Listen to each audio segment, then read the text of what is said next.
Je fais ça exclusivement pour YouTube. YouTube.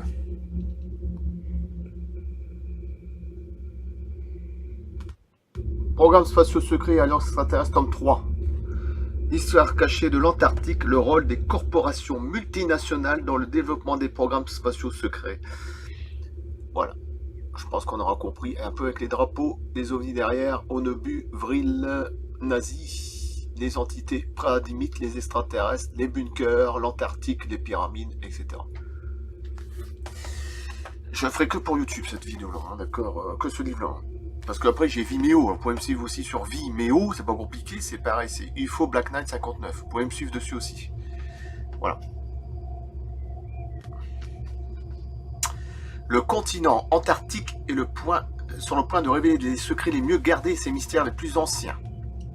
En 1955, à la suite d'un accord secret conclu entre l'administration Eisenhower et un groupe dissidents allemands basé en Antarctique, un programme spatial transnational commença à voir le jour grâce à l'apport du personnel et des ressources originaires d'entreprises américaines œuvrant dans le domaine de la défense. Ce programme spatial transnational se développe rapidement en Antarctique pour donner naissance à une puissance spatiale majeure qui, ultimement, parvint à éclipser les programmes spatiaux secrets développés par la marine et les forces aériennes des États-Unis ainsi que par d'autres nations. C'est du très lourd, hein, Sylvain. Hein. J'ai préféré prendre le 3, tome 3, parce que je trouve qu'il est beaucoup plus intéressant. Et que pour YouTube, d'accord. Je ferai peut-être 10 vidéos, pas plus. Hein. Je ne vais pas tout faire une grosse tartine, parce que après, il faut me suivre surtout sur Vimeo, parce que Vimeo, bon, j'ai un abonnement, c'est pas pareil, vous voyez, YouTube c'est gratuit, donc je serai un instant sur YouTube, mais pas tout le temps, je veux dire. Selon de nombreux lanceurs d'alerte, la plupart de ces programmes classifiés développés en Antarctique, violant l'esprit et la lettre du traité sur l'Antarctique, entré en vigueur le 23 juin 1961 et constitue un véritable crime contre l'humanité, tu m'étonnes.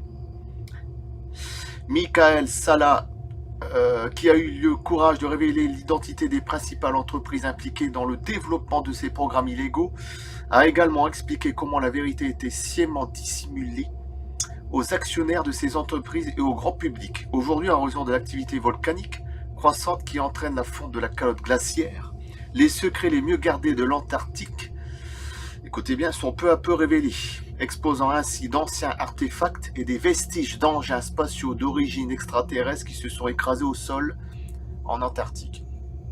C'est pour ça qu'en ce moment, c'est bouche cousue totale en Antarctique. Voilà. Alors, ils savent très bien que des gouvernements, je ne sais pas quoi, les plus grands de ce monde, bref, ils savent très bien ce qui se passe là-bas.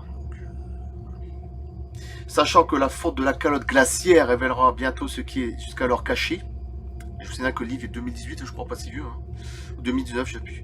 Une navigation complète de l'histoire de l'Antarctique et des événements qui se déroulent actuellement. Un jour ou un autre, de toute façon, on va le savoir. Hein. Un an ou deux, j'en sais rien, peut-être plus, mais de toute façon, je pense qu'on s'en approche. Hein. Enfin, normalement.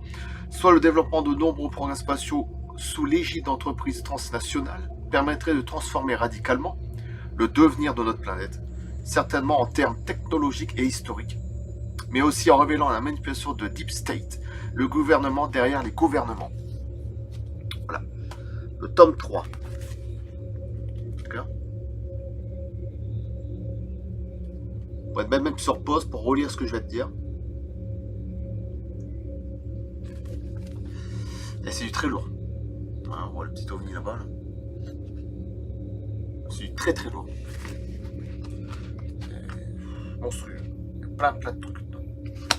Bon, je ferai une 10 vidéos, je crois, pas plus. Sur YouTube. Après, il faut me suivre sur Vimeo. Vimeo, comme je vous dis au début, c'est pareil. C'est UFO Black Knight 59. C'est exactement pareil. Sauf que, bon, je suis sur un abonnement, donc c'est pas pareil. Non, à part ça. Comme ça, je le fais sur les deux. Voilà. Donc, je coupe, merci. A plus, c'est du très lourd, c'est du très bon. A plus.